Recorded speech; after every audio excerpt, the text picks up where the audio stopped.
want to take a moment to introduce a special guest. We have Coach Bret Jenkins. He's the head coach of Cinnaminson High School, the girls team, and we're really excited to hear about his team. He just got done playing Palmyra. So, before we start anything, let's talk about that game. So how did things go tonight?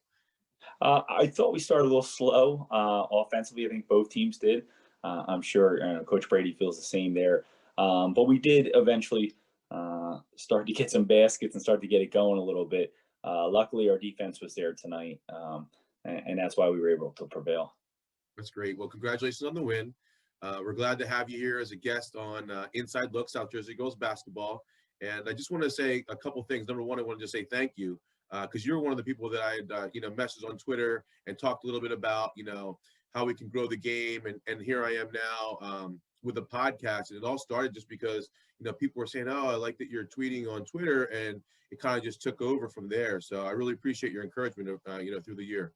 Really do. Yeah, of course. And I appreciate you having me on. I mean, I'm excited to try and, help to grow the game in any way we can. And I think all as coaches appreciate what you do. And a lot of people in South Jersey girls basketball help to promote the game. And I'm glad I can, do my part here and help out in any way. Sounds great. So we'll just get started. So where did you grow up? Mount Laurel. We grew up, lived there my whole life. Then I lived in Cinnaminson for a little bit when I first started teaching there, and now currently live in Voorhees. Okay, that's great. So when you were younger, what sports did you play? It was basketball, baseball, and football all growing up.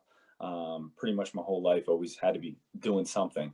And then when it got to high school, it got a little bit more serious, and that's when I went to basketball and baseball. That's fantastic. So, we're really glad that, you had a good start when you first were a little kid. What do you remember playing sports when you were that young? Do you remember any thing that really sticks in your mind? Yeah, I think the friendships and the camaraderie of my teammates. I think I've always had, crazy competitiveness inside of me. No matter what I was doing, I was one of those type of kids. My parents always tell me that when I was younger. So when I look back at obviously, some of the wins and losses when you're a little kid stick with you. But the things that stick the most is the teammates I played with and the friendships. And I'm actually fortunately still friends with a bunch of them. Talked to a couple of childhood friends today a little bit ago. And that part I think is the part that stuck with me the most. That's fantastic. So what made you pick baseball and basketball? What made you kind of narrow it down to those two sports? When I went to Lenape, bigger school, group 4, I was playing the three sports, the fall, winter, and spring. And I thought, in a big school like this, I didn't want to specialize in one, but I thought the 3 was tough. I thought in the fall I could prepare and get myself ready for basketball. I was extremely skinny when I came in as a freshman, so I figured I'd work out a little bit, be able to get prepared for basketball and be that Friday after Thanksgiving. That was back in the day when you started Friday after Thanksgiving. My freshman year, I'd be a little bit more prepared, ready to go. That if I didn't have played football, so that was tough to get rid of that for me. And then basketball and baseball has just been the 2 that I always had a real strong passion for. That's great. So what made you want to play those sports in college? As I was getting older, it's my junior and senior year when that stuff starts to talk about, it was really difficult for me to decide if I was going to do one. And so I sat down with my parents and we decided, I said I'd really like to try and play both. I know it's not super common, but I would like to try and look at schools where that would be a possibility. Obviously that's going to have to be Division. I shouldn't say has to be Division 3, but that would really help. And I think that was what best suited me anyway. So we said, let's look at some schools where, the coaches are cool with it and they're going to allow you to play both. And I was very fortunate and found the perfect niche with at Ursinus that let me do both. So when you were going through, if you can think back, what made you decide that Ursinus is the place that I want to continue my academic and athletic career? To me, well, it was a fantastic academic school, and I had a few of them. To me, when I was pushed over the edge, assistant coach came to a game at Lenape. His name's Joe Rulich. He's now the head coach at Petty men's basketball. He was the assistant coach for science, and when I met with him and sat, I just had this this comfortable feeling with him. I think he came to a Christmas tournament game. The first time I met him was at Kingsway, I believe. I still remember. It shows, how a coach can really ingrain a memory in you. And I remember telling him I had a few schools in mind, and it was senior year. It was kind of late to the party, but within a few weeks, I just kind of knew. It was just a feeling, and it's kind of new, and thrilled I made that decision. That's fantastic. So what made you decide to become a teacher? Um, I've always had a passion for math. I was really good at it, and at Lenape, the teacher by the name Mr. Earl, he was the head boys soccer coach at the time, and I got close. I had a really good rapport with him, and he was a coach and a teacher, and sports have always been a passion of mine since I was a little kid. So that's when I started really thinking about it at Lenape when I was in high school. And I went to college actually with the thought that I wanted to teach high school math and coach sports. And I'm very fortunate that I was able to do it. That's fantastic. So let's get to your coaching career. How long have you been coaching? Cinnaminson, I've been there 15 years. So basketball wise, I have been on 6 years as the JV boys coach and assistant varsity. And then this is my 9th year as the head girls coach. I've coached football. I think this was my 11th year. I was an assistant baseball coach for 8 years, and now been the head golf coach since. So this will be my 7th year as head golf coach. Wow. I mean, it looks like you stay busy throughout the school year coaching, which is fantastic. That's great. Yeah, that's why I think I went from baseball to golf. I needed that little break and relax on the golf course a little bit. Sounds like fun to me. So, how did you get your start in coaching? I remember my brother. He was 4 years younger than me. He was playing travel basketball. I believe it was in high school at the time. And one of his friends' dads was coaching the team, and he said, I know you're into basketball and playing up to high school. Would you like to help out? And I loved it. And I've always kind of had a passion. I think it really grew strong when I was playing in college. And I just remember always asking the coach questions, and I had great coaches. I'm very fortunate at Lenape. I had amazing coaches, especially my senior year. Bill Lang came in, and then assistant coach Rob Hummel, who obviously just won a state championship with the girls basketball team a few years back. Assistant Chuck Qatar, who won a state championship with the boys. Bill Lang won a state championship. So I had amazing coaches, and then went to college and had great coaches too. And I think they really molded me, and made me realize how much I loved the sport, and really wanted to keep growing, learning, and be able to help out kids. And I knew I wanted to teach, and I thought it was a perfect way for me to stay involved in sports. I knew there was no life for me in sports after college. I wasn't one of those who had that dream, because I knew it wasn't a possibility. So I knew coaching was the avenue for me. That sounds great. So here you are, you get your start. You're in the very, very beginning of your coaching career. What was it like, to try to learn how to, I guess, deal with different ages? Because, earlier you're dealing with, your brother. Later you go on to work with girls. So what was it like, coming out in the beginning? Because you're kind of young compared to the kids, you're coaching. What was it like working with those kids in the very beginning? Sure. I think, my first year at Cinnaminson, when I was the boys coach, I was 22. And I've always actually looked younger than I was. So I was 22, but looked just like the kids. Kid that I still talk to from when I coached then thought, when I showed up to the first summer league game, they thought I was like a transfer and was going to eventually be playing with them.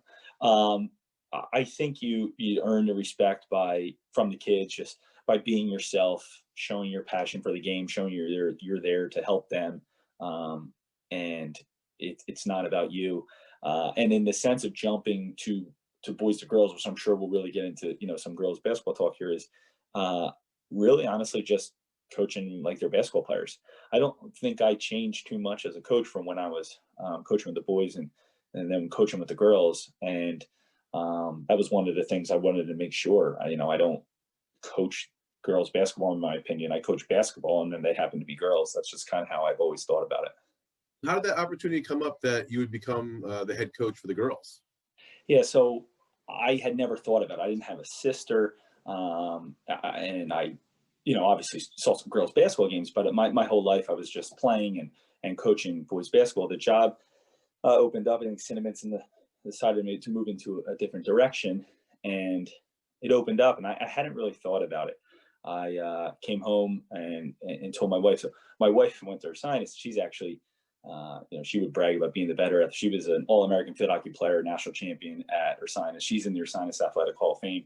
I was an All-American. I didn't win national championship, and I'm not in the Ursinus Athletic Hall of Fame. So, she would joke that she had the better athletic career. And I said to her, I said, the girls' jobs opened up, and I want to be a head coach. The head coach at Cinnaminson is still there now, great guy, Mike Freeze. I said, he's not going anywhere, and I don't really want to leave Cinnaminson, but I want to be a head coach. And, the funny thing is my wife says, you shouldn't go for it. And I was like, what are you talking about? And her exact words were, you don't respect women's sports enough. And, it took me back for a little bit. And, obviously I think one of the rite of passages when you get married is you're not supposed to listen to your spouse. So of course I didn't listen to her. I ended up going for the job. And as I started coaching, I think I understood a little bit more about what she meant. I don't think it's really that she meant that I didn't respect the girls themselves. I think she just knew that I always had the boys game on. I always went to boys games. The NBA was on, or men's college basketball. It's that I think she was telling me that I wasn't educated enough on the girls game to know how great the girls game was. And she was right. And after a little bit, I kind of understood what she was saying. I mean, I don't tell her she's right, because that's also it's right to tell you, right? You're not supposed to tell your wife she's right. And that's what she meant. But I think it was, I say it all the time, it was an amazing decision. I'm super happy I decided to do it. Rob Hummel, who just ended up stopping coaching at Lenape, he made a similar jump the year before I did. So he was one of the first people I called after I talked to my wife and my dad. He was one of the first people I called and asked his advice on, and I've gotten a ton of advice from Coach Hummel through these years, and that was one of them. He told me things I would really enjoy it. He was assistant coach of mine at Lenape, and we still had been in touch, and I'm super happy I made the decision, and I think it was one of the best decisions of my life. Yeah, it's definitely different. I mean, the sport is a different game for the girls versus the boys. I mean, the girls, I think, are more focused on skills, running the plays, more fundamentally strong, where the boys game is run and gun, athleticism, and it's just a different style. I prefer the girls style basketball because I think you can appreciate the game. And I think when the game was first created, the way the girls play is how I think it was envisioned it would be played. So I think it's morphed, over the years, because now kids are 6'7", 7 foot tall, and they can, touch the rim, stand on their 2 feet. So it's a little different, I think as a coach too, in the girls' games, you can control a little bit more, because in the boys' game, there's a whole lot of one-on-one or create on your own type of action. And I shouldn't say all of it, because you go to some boys' games, you have some unbelievable coaches and great offenses and stuff like that. But I feel like you have to help generate offense a little bit more in the girls' game, and I think there's more coaching involved in that. I mean, I love it. Yeah, this is great. So, what do you enjoy the most about being a coach? So, what's your favorite thing about it? Why have you still stuck with it? Yeah, I mean, this is an easy one for me. I think the rapport that you have with the kids. I think when you teach them something and you can see them get it, or to see them celebrate after a win. You might see a girl come in as a freshman, and then by the time she's a senior, she's just doing so many different things. And when they get it, they first get whatever you're really trying to get them to learn, and the look on their face. And just seeing them build the passion and the camaraderie with themselves. I mean, we have a ton of fun, as I'm sure every a team does. But practice is the best. I think at games, I'm personally like a little bit crazy. I'm super laid back as a person in real life, and I kind of practice in the games. I don't know, like the weird switch flips off. But I love every second of it, and just being around them keeps you young too. You're into you can see what all the kids like and stuff like that. But I think the camaraderie with the kids and the rapport you build with the kids, and seeing them learn the game and develop the game, and then their friendships, seeing them just being all friends as teammates. I mean, that stuff I love seeing. I love looking up in the bleachers and seeing, it's a little different now because they obviously have to be be spread out. But I just love seeing the camaraderie that they have and laugh, and you look up, they're watching the video and they're dying laughing, like that kind of stuff I love. Yeah, that is the fun part. I mean, seeing these kids grow and I guess mature over the 4 years that you work with them. So talk about your coaching philosophy and your coaching style. Like, how would you describe it? Sure. Philosophy, I like to think that I don't have a specific one. I've always kind of felt that it was important for a coach to kind of coach depending on your team. Just to give an example, like 4 or 5 years ago, I thought we had just a ton of athletes and not as many like basketball players, and we just pressed the whole game, 32 minutes, run all over the place, probably play 8 to 9 girls. Now we kind of have a different basketball team, a little bit maybe more skill, not quite as athletic as a whole, and we hardly press now. So I think I like to say that my philosophy adjusts with our team. Style is just the main thing that I've always stuck is defense, intensity and passion on defense, and then I kind of give them a little bit of free will on offense. And I tell them as long as they're giving me the hustle and the passion on defense, that in offense we kind of have a free flowing motion offense where they're allowed to play the game and hopefully learn the game and some things. But I'm the kind of guy that wants to see him diving on the floor and the bench jumping up and down and doing all that. So that's kind of my style that I also try to get the girls to hopefully to buy into. That's great. So let's get into your team history a little bit. So, you first take over the team. What was the team like the year before? Do you remember? Or, what was Yeah, the numbers were really dwindling. The freshman program had been cut the last few years because of lack of numbers. I think they went like 9-16 the year before.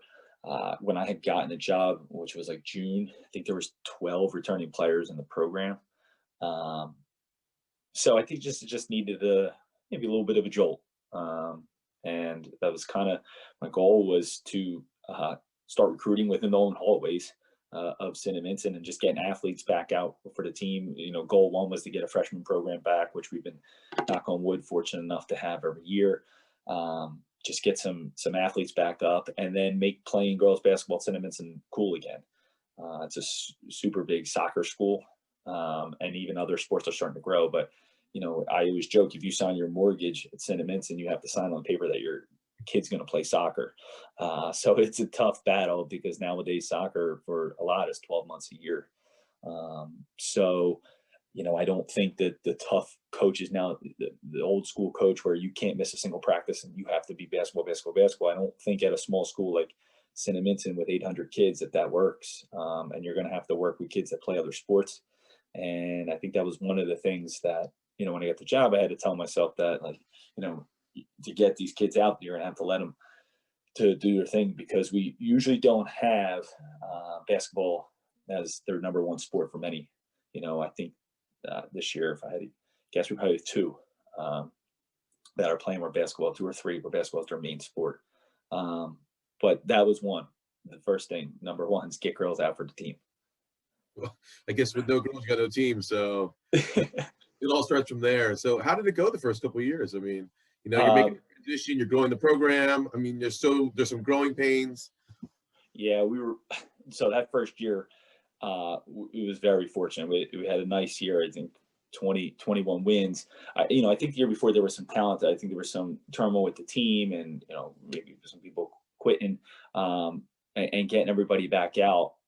We had a nice year. I think 21 wins. Went to the semifinals and lost to a really good middle team at Middle, Wow. which is not a place anybody wants to play. But whoever won that game was going to Willingboro, who had 3 Division I players, and wasn't going to go anywhere after that. But it would have been neat to get to the finals. But yeah, I thought it was a good year, and I thought we were able to bring the passion back to girls basketball at Cinnaminson and made it cool again. It's like I was saying, to play basketball, and some people kind of saw, hey, they're winning, the girls are having a ton of fun.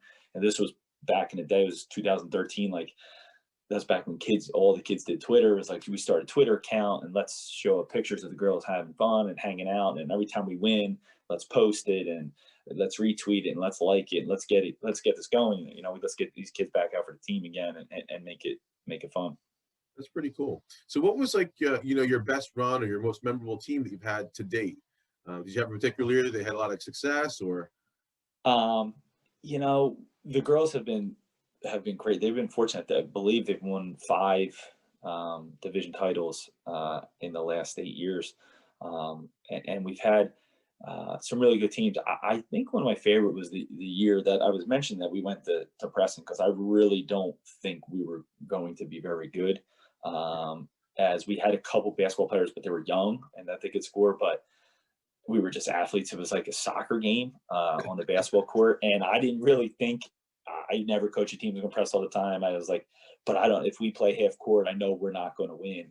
I bought a Shaka Smart. He was at VCU, video, and I'm like, this guy, he presses all game. I want to be like Shaka, and we just pressed the whole time, and we won a whole bunch of games. I don't think some of them we really should have won, but we were just running around like crazy people, and it worked out. And I think that was actually probably the most fun, because it was like probably the least talented team of my 9 years. I think we might have won like 18 games or something like that. And I'm not quite sure we really both meant, we're built to win that much. So that was fun. It was neat. And again, we hardly press now. I don't think we have the team that would work at all with that. Obviously, we press at times when you need it, but I think that was cool, because I kind of went to something I wasn't super comfortable with. Not that I wasn't comfortable, but because I didn't teach pressing all the time and different types of presses. I needed to get out of my comfort zone a little bit, and I think that was pretty cool, and I think I learned a lot those couple of years that we did it. Well, I mean, if you're getting the most out of the personnel that you have and you're achieving success, I think that's the most important thing, as a coach. Just try to get the most out of your players and let them have fun. And it sounds like you did that. That's great. Yeah, it was a good time. Let's talk about last season. How did things go? I mean, how did the season start? Like, what were your goals and expectations, going into the season? Yeah, I thought potentially 2 years ago could have been our most talented team. We had 4 seniors. We grew up named Maddie Ogden, who's playing Division I soccer at Monmouth. Another girl, Maddie Parrish, who's playing on the basketball team at the college in New Jersey. And then we had 2 really awesome role players. I'm a huge role player guy. And so we were losing, in my opinion, 4 extremely important girls.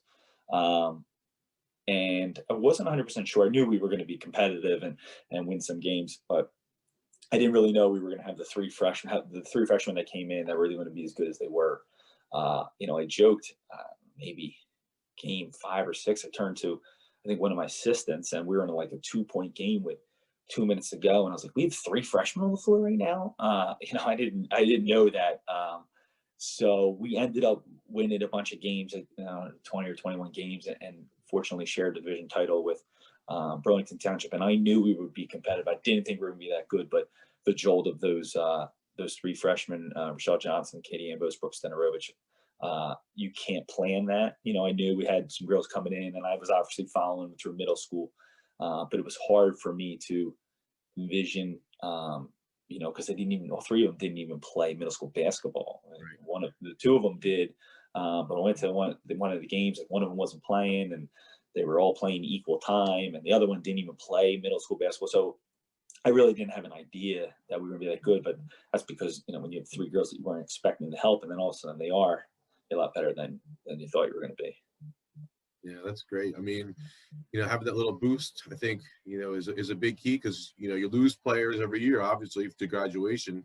You need that new influx of players every year to kind of, fill in the gaps and, next person, step up into the role. So, tell us about your season and how the season went. You said you had the 3 freshmen that came in, the team was gelling a little bit. How did things go? I think we had a couple, 2 really competitive teams in the division. I think Del Rand, just because of being a local rival, and a couple really, 2 young players, and the Aaron's girl and the Kennedy girl, and then Burlington Township, who I think was very good. They had some huge wins last year, big wins over like West Tech, and made it to the semifinals in Group 3. And then being in the division, I knew it was going to be tough. Luckily, we split. We won their place. They won at our place. And both of us were able to win out in our other division games to share the title. So that was a major goal for us, to do that. And then also to get a home playoff game, which we were able to do that and pull out a win. And then we lost to the Twin Towers over at Sterling, who they sat the Right. two of them actually get in foul trouble early, and he killed us because Kylie O'Donnell goes to zone, sticks the two of them in there. We can't make a single shot from the outside, and if you go in there, they both sent them, Wow.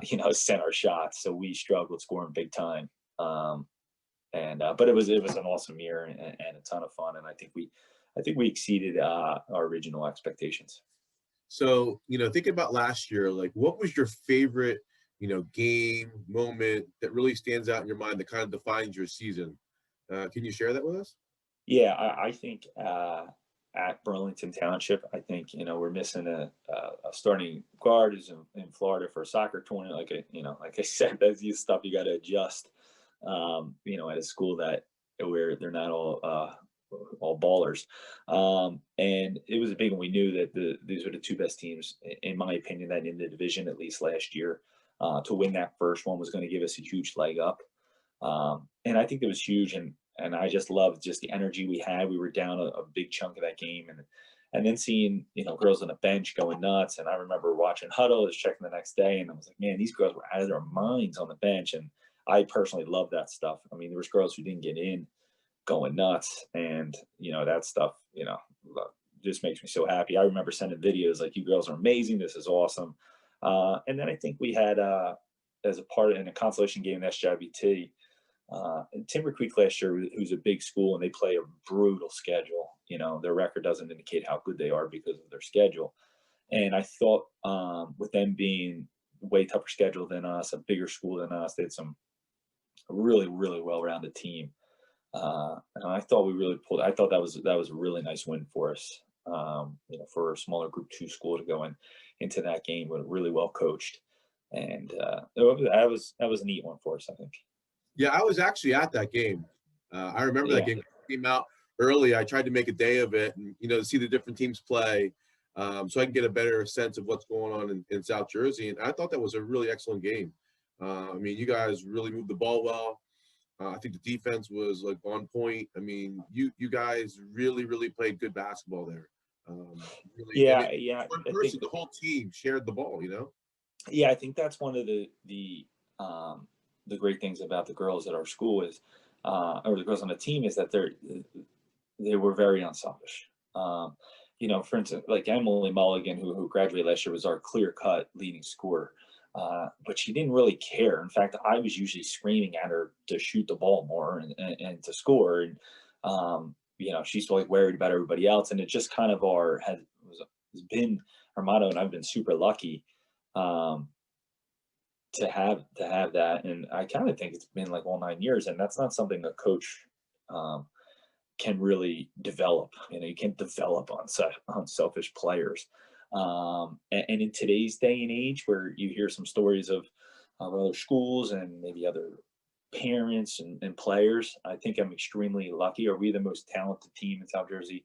No, but there's no place else I'd rather coach, and a big part of it is that stuff. And I've just been so lucky in the 9 years that it's always been about like trying to win and not being 1,000-point scorer and get a Division I scholarship. Yeah, that's great. So let's transition to this year. I mean, I was talking to friends, and we were so sure the season was going to get canceled. I mean, we had bets going. I mean, we were like every day we were just waiting for the hammer to drop.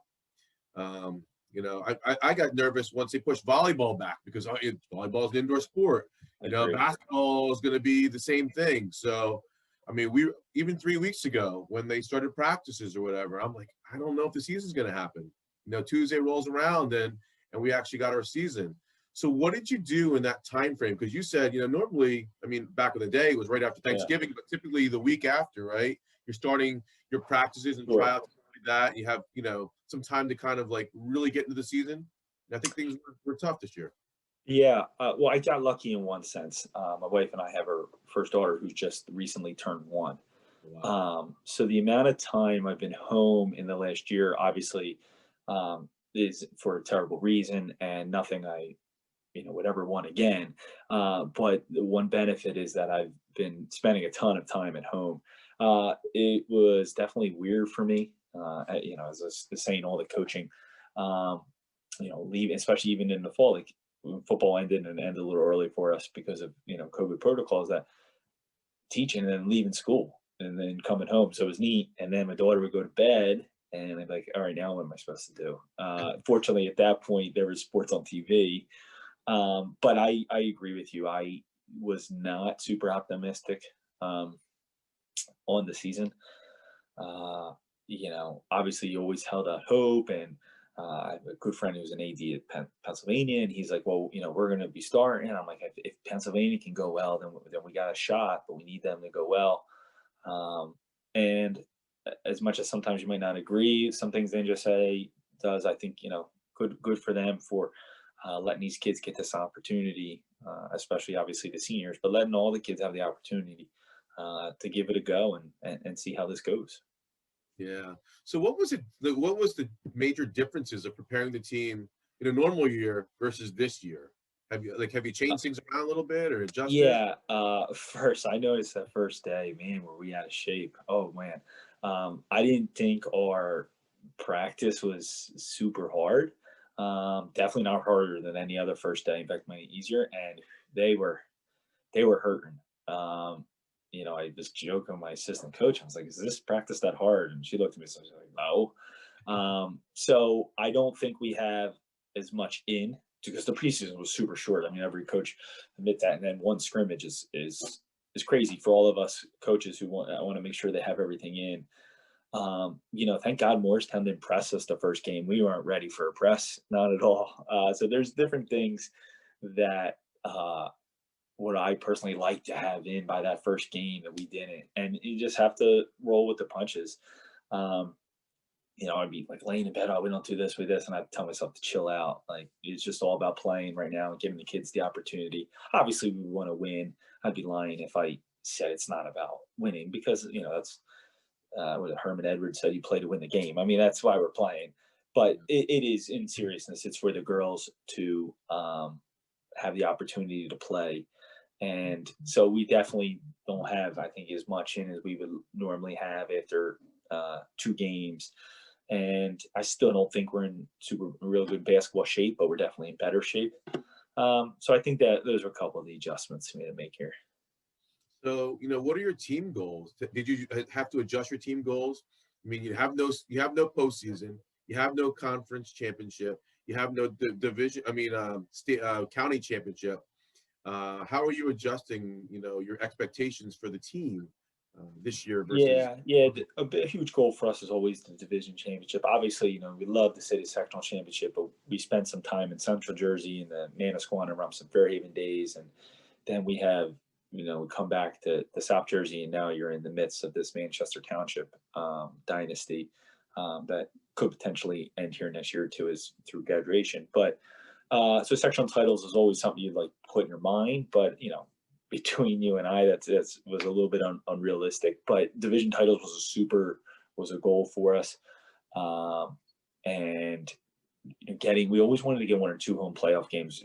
We've been fortunate a bunch of the years. I always joke with the boys coach, like, we need you to have a home game that first playoff game, because we do the boys girl doubleheader and we hand out T-shirts, and it's the biggest crowd the girls get all year, and it's a really big deal for them. So that was something we always wanted to make sure that we're home and we can get that big first home game. And then obviously if we get 2 or 3 home games, that's even better.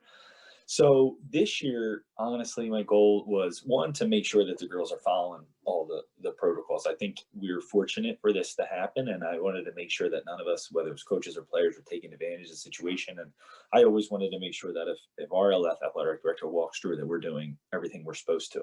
So that's obviously a different goal, that you would never set something like that, in terms of this. And then was to have fun. Make sure they're having fun. I try and bring up to them, how fortunate they are. You have schools currently shut down for 2 weeks, and I told them the season can be taken from them any day, or at least 2 weeks can be taken from them any day, and to just enjoy it. Which it's easy to say when it's over, enjoy it. So I'm trying to really harp this year. It's like, let's enjoy it while we're here. Today's Thursday. We won a nice big game. We're all excited. There's a chance that we're not even allowed to play our game tomorrow. We just don't know. So let's really try and live in the moment, and not say when it's over, like, man, I wish I I enjoyed it more while we were going. All right. So can you tell us about the makeup of your team and what your strengths are this year? Yeah, I think we do have a little bit more basketball skill than maybe we've quite had as a whole, um, and we're well rounded. We started three sophomores today, but yet we have some veteran leadership and three seniors that also played today. We have some really good guard play with three girls that play that all could play point guard. You know, and sometimes it's almost not awkward, but it's like, oh, who's bringing the ball at this time? Because three girls could be in at the same time that technically are quote unquote a point guard, which is good. I think that's a positive thing. And then we have some bigs. You know, we have two typical centers in Rochelle Johnson and Kai Blaman, but then we have some other like forwards that are long. So I think we're like well rounded. I don't think it's like, wow, that's a guard heavy team or a forward heavy team, and we're not amazing in any one specific spot. But I think we're well rounded. If I have to, it's probably a tough scout because I couldn't tell you who's going to be our leading scorer. In fact, the first two games we have two different girls, and I could see it being like 6 games in, and we have 4 or 5, and even possibly even 6 different leading scorers. So I don't think we have that one like, oh man, this team always does this, this, and this, which probably makes us a little bit tough of a scout because you don't know really, who's going to score that night. All right. So who are your captains this year? What do you expect from your captains? When you choose them, like as far as their duties with the team and things like that. Sure. So 3 senior captains as Caitlin Mulligan, Bella Morgan, and Allison McEnany. I think this year they have a different role probably than other years, and it was great to see um, them kind of take that before we announced captains. In that first week, I just could see like, hey girls, we got our masks on, let spread out, girls, let's get this going. And we normally do vote. We normally meet maybe a week or so into the season, meet in a room where we would watch film or something. At the end of it, we would do an anonymous vote and have a vote. And I said to my assistant, we don't need to vote this year. It is extremely obvious to me. Because I've never been one that you have to be a senior to be a captain and the seniors have to be a captain. But I said, if we have a vote, one, we're not allowed to go into a room and watch film and do a vote anyway. But if we have a vote, it's good. I know how it's going to come. These 3 seniors have completely shown it. And I think it was the first time since I've been coach, we didn't even vote. I just said, these 3 have been amazing and they took it upon themselves they didn't even have the title yet. And they were clear cut captains. So very easy decision for me. And I know everyone agrees with it. That's pretty cool. So let's talk about, maybe your schedule this year. Maybe why don't you talk about the first game?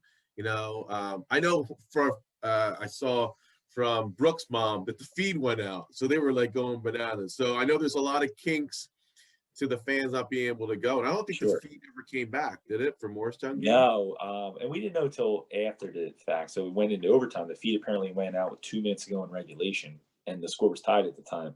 So we come out after overtime, have our talk, and one of our assistant coaches said, another assistant coach who's currently has to be home at the moment, texted him. It's like, what happened? What happened? He had a bunch of texts from him. He's like, why aren't you answering? Why are you answering? And I'm like, oh man, the feed went out. I didn't really think so that it went out for everybody. I thought maybe just his feed went out. And then later, another one of the kids said, yeah, my parents said the feed went out, and it had to be tough because no one's answering their phones because we went to overtime. Obviously it's great to come out with a win. We shot 2 for 17 from 3 and 8 of 17 from the foul line in regulation.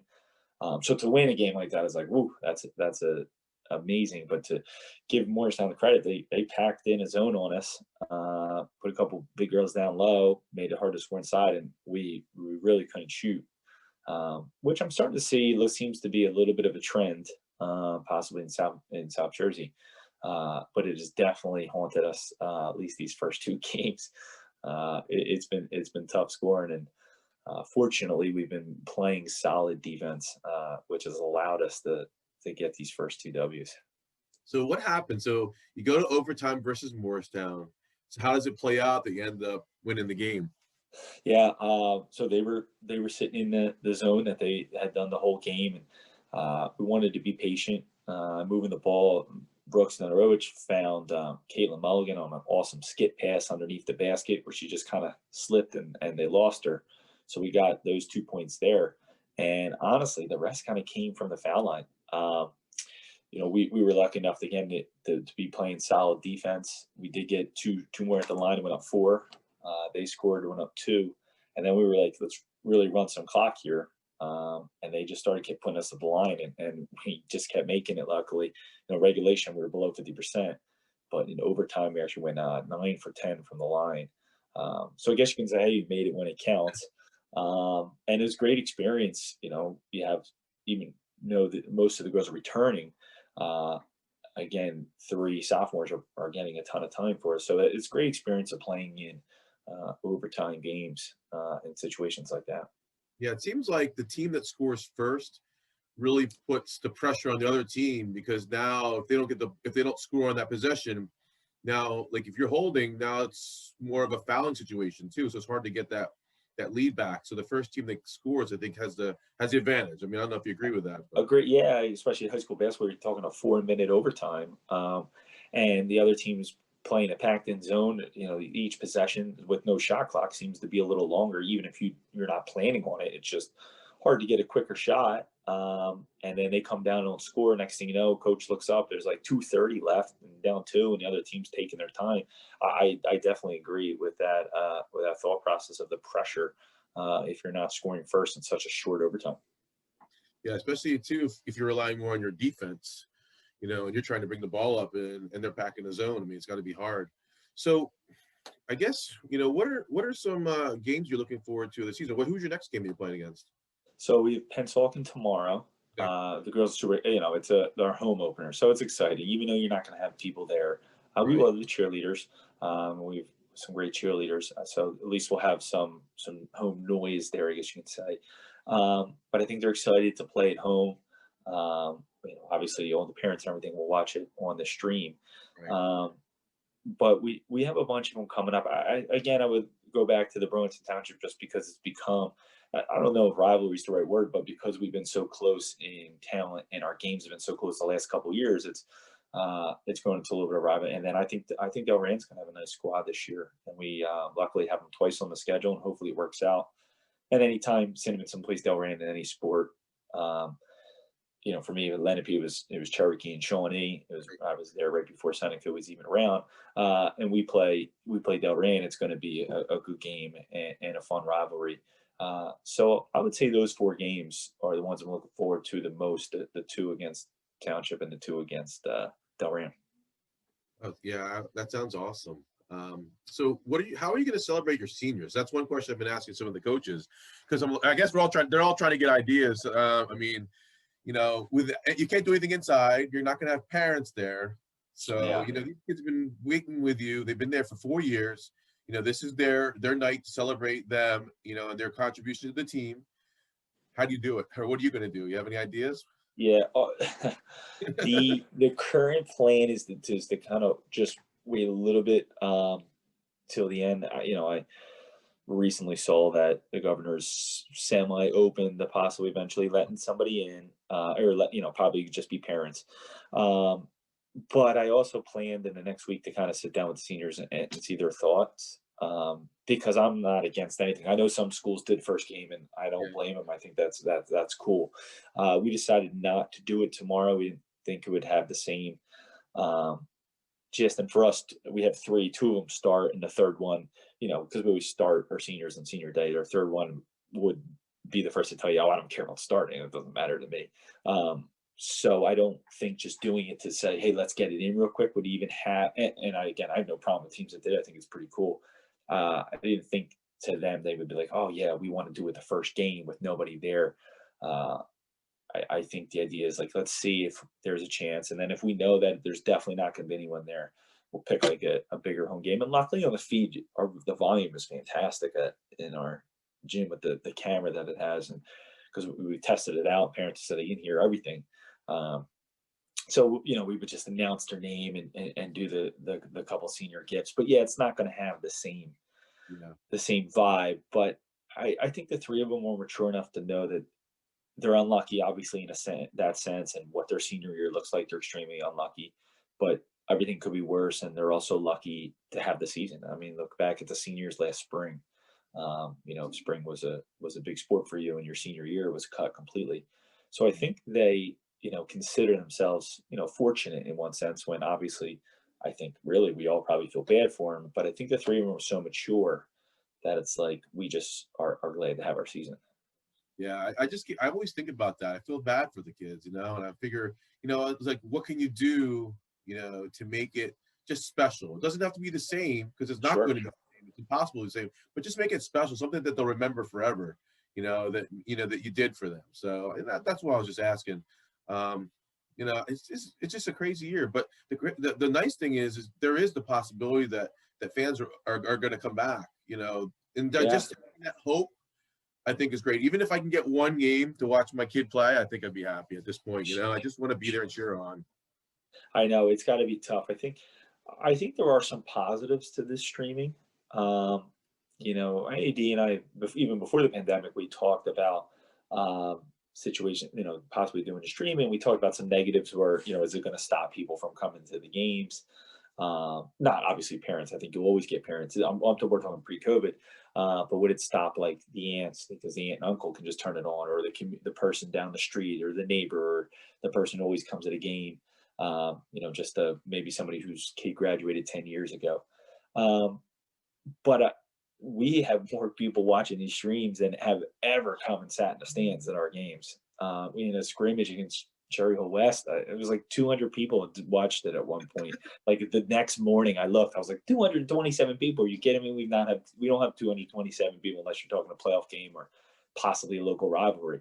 So there are some neat aspects to that, and I think some schools are figuring things out that for the future, post COVID, we can use some of the things that we've all learned to cope during this, and that we can use it to our advantage once everything comes back to normal. Yeah, that's going to lead to my next question, but maybe this could be part of it. So, Sure. My question was, a lot of people criticize the fact that, South Jersey, we're our own little area, and we don't get a lot of press compared to the rest of the state. So Jersey, North Jersey, and the Shore especially. I mean, the Shore is the cream of the crop. I mean, they have like the top teams in New Jersey, top teams in the state. What can we do to change and grow it? And I think you just gave the answer, one of the answers. So on our first game for Cherokee, I was talking to people and on social media. So we had fans from Boston, because Alexa Tarian's going to Boston U, their coaches were watching her first game. So we had Boston, we had Canada, we had Texas, we had Pennsylvania, we had North Jersey, we had New York. We had people from all across the country. We had another fan from Denver. So I think that the live feeds is actually going to benefit us in the long run as far as getting support. Even if they're not physically in the stands, you're gaining more fans. I agree. There's a lot of people that couldn't go to the games because they were working before, and they never had a chance to watch it, because unless the kids gave the parents the access to huddle, they couldn't see it. I never asked my that. I only watched the games that were there. But I mean, what about the grandma and the grandpa that didn't have access to the online? So I think that this alone will help. One of the things will be the biggest push, is because now they'll see the kids, and they're going to have like a hunger or thirst to go to the games. They'll be excited for it, Yeah, I think it can build up, especially like the big games. You and I had been talking before. Was it next Thursday is Cherokee Paul VI? Yeah. We don't play that day. I look forward to coming home from practice and popping on Cherokee Paul VI like it's a Duke North Carolina game. So, and I think the numbers for watching that game is going to be out of control. Probably more that can even fit in Paul VI's gym, or Cherokee. I don't even know actually where it is. Yeah, and I think that's going to hopefully really help build the future. And you're still going to have people in there, like you're going to have cheerleaders, you're going to have your diehards, you're going to have your parents, and people that want to watch something live and really be right there, a part of it. But and I think it could help grow the game. Absolutely. Yeah, I love that live stream. The other thing that I was talking about, with other coaches is, I think one of the challenges that you're going to deal with is you have kids that only play basketball in the winter. So you have travel kids who won't play for almost a full season. They're 2 years later. So that development and that growth that you normally would see from year to year, you're gonna see I think a dip in skill. That's my own personal, because my daughters play. And the other thing that might happen is that kids decide they might not want to play it anymore. Because if you don't play for 2 years, and all of a sudden it comes up, you haven't played, it's not in your schedule, and then soccer comes calling or lacrosse comes calling, and they want you to train, or softball, they want you to train in the wintertime. Maybe now they decide they don't want to do it anymore. So Yeah, and I think those other those other sports have the advantage because they're outdoors. So I think a lot of them are doing their stuff now.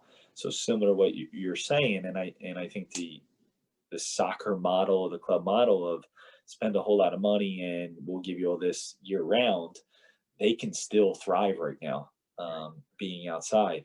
And I agree with you. I think it potentially could move people to that, to just playing that one sport. And now they might be, because youth is down, they might be putting that more time into, say, soccer or lacrosse that they wouldn't normally.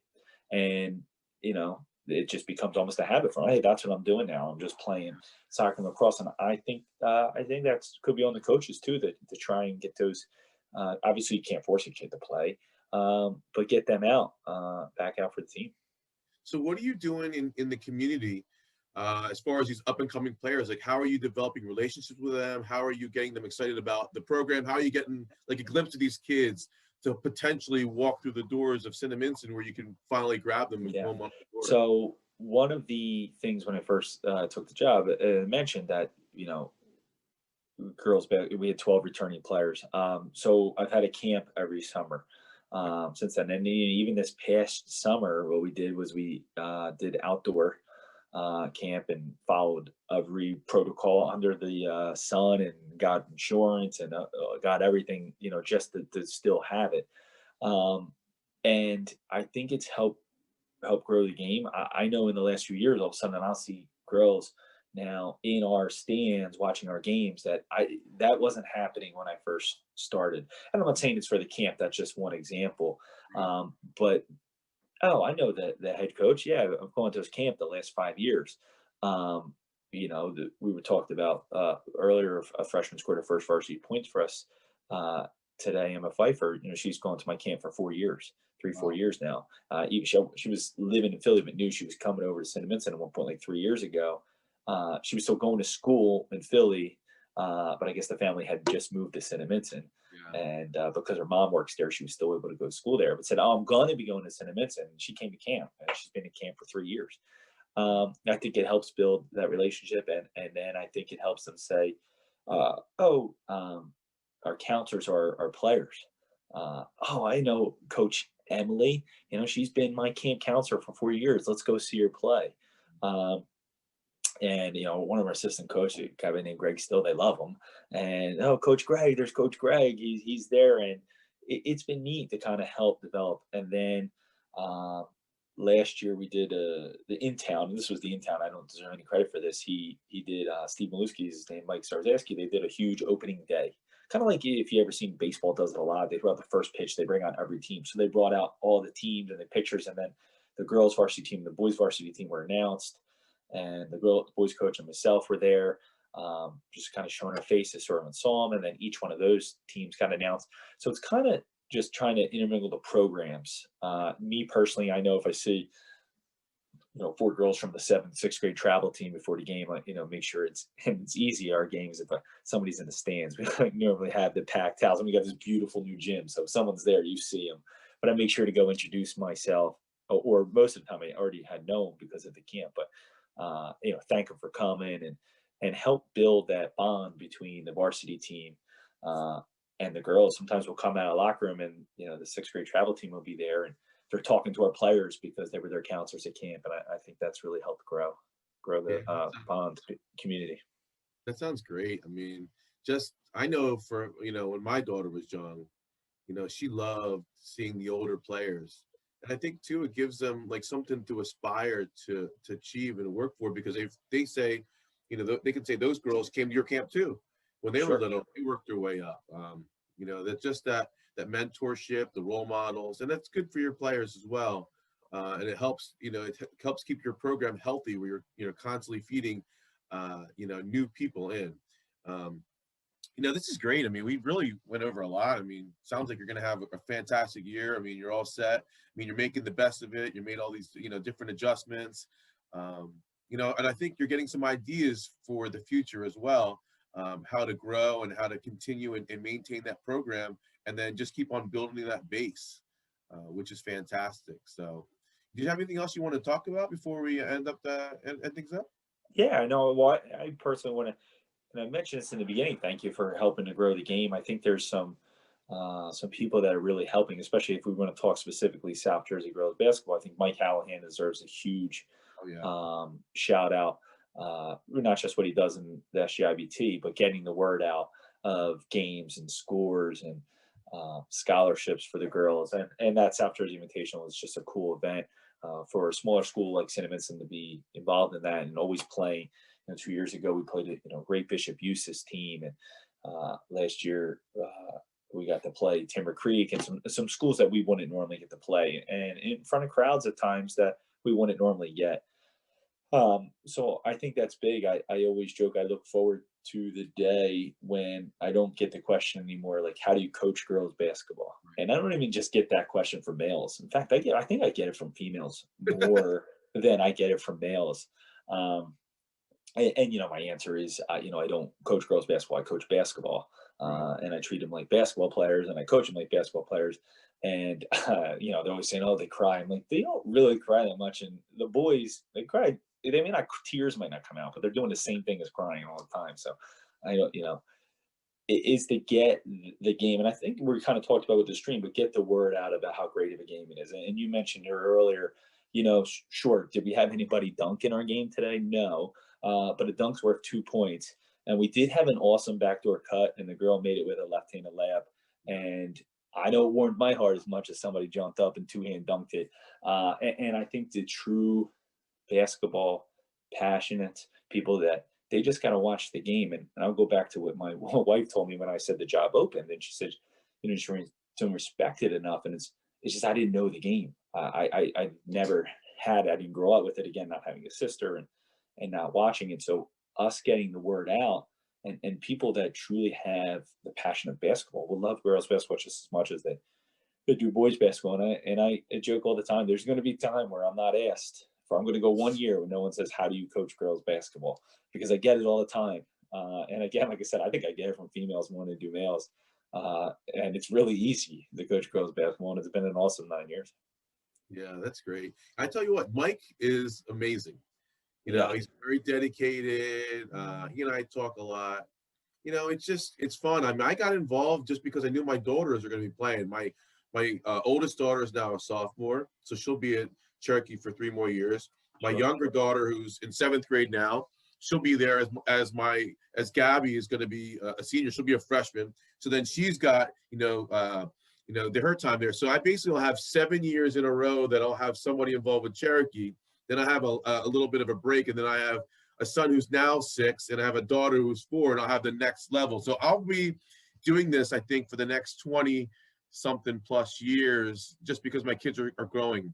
So I think it's just become my hobby, because I want to get involved with what my kids are doing, and I really feel passionate about it, because I looked around the courts just like you do in the stands, and I go, these kids really work their rear ends off. Agreed. They play really good basketball, but you look at the stands and there's nobody here. And my goal was, in the beginning, was just to try to fill the stands. Like, I would know that, I want my kids to have that feel, and every kid to have it, where everybody's cheering, the game is exciting, it's fun. And I want that experience for all kids, but the only way we can do it is if we grow the sport as a community, have these rivalries going, have these partnerships going, and really everybody respecting everybody else's team. What group are you guys? You group 2 or group 1? 2.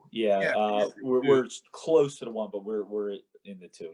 Right. So there's no reason why you can't cheer for other teams that are in different groups. I mean, as long as we're representing South Jersey, at this point, I don't care.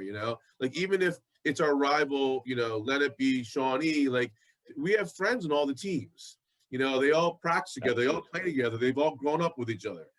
Sure, it'll be disappointed that you're on the sidelines, but I had no problem, cheering those kids on, because I just want to see kids do well, and if it's our year, it's our year. If it's not, you just kind of, pack it in and, think about it and just get ready for the next year, Yeah, well, I think if we keep, doing things that we're doing, maybe by when your 4-year-old daughter's up in Cherokee 10 years from now, we'll be doing a live podcast with 100 people watching, and Yeah. we're like, remember when we first, started trying to build the game, and look how far we've come.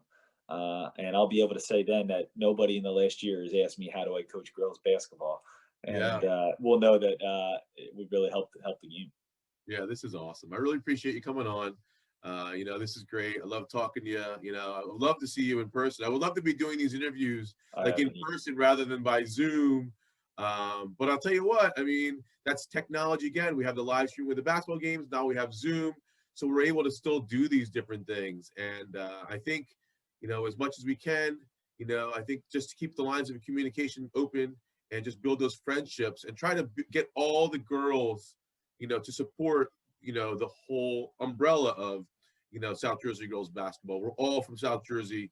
Let's cheer our kids on. And if you see the kids are doing well, just stand behind them and just appreciate them. And that's it, Absolutely. I'm totally on board for that.